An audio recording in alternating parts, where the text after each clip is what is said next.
अथ 36 सर्गः। इत्युक्तस्तारया वाक्यम् प्रश्रितम् धर्मसंहितम् मृदुस्वभावः सौमित्रिः प्रतिजग्राह तद्वचः। तस्मिन् प्रतिगृहीते तु वाक्ये हरिगणेश्वरः लक्ष्मणात् सुमहत्रासम् वस्त्रम् क्लिन्नमिवात्यजत्।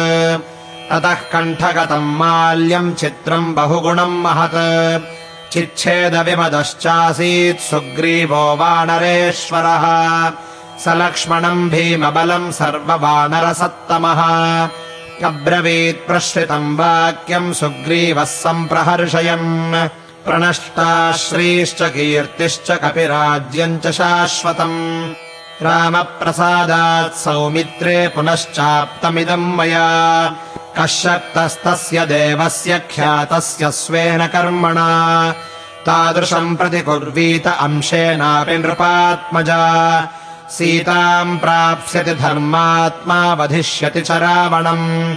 सहायमात्रेण मया राघवस्वेन तेजसा सहायकृत्यम् किम् तस्य येन सप्तमहाद्रुमाः गिरिश्च वसुधा चैव बाणेनैकेन दारिताः धनुर्विस्फारमाणस्य यस्य शब्देन लक्ष्मणा सशैलाकम्पिता भूमिः सहायैक्यम् नु तस्य वै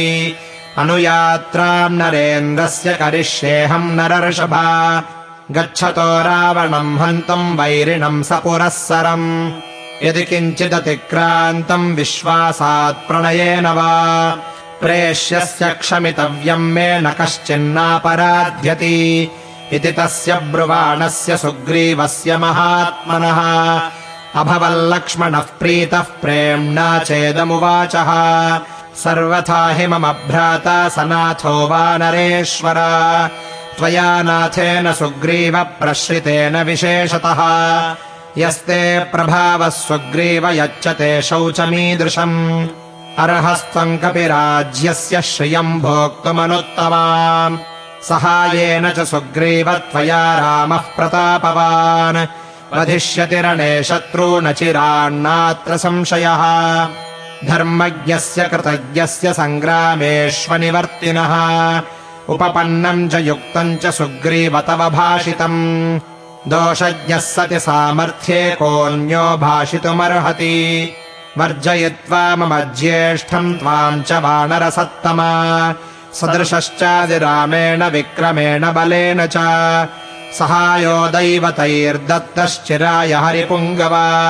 किन्तु शीघ्रमितो वीरनिष्क्रमत्वम् मया सह सान्त्वयस्व वयस्यम् च भार्याहरणदुःखितम् यच्च शोकाभिभूतस्य श्रुत्वा रामस्य भाषितम् मया त्वम् परुषान्युक्तस्तत्क्षमस्व सखे मम इत्यार्षे श्रीमद् रामायणे वाल्मीकीये आदिकाव्ये किष्किन्धाकाण्डे 36 सर्गः।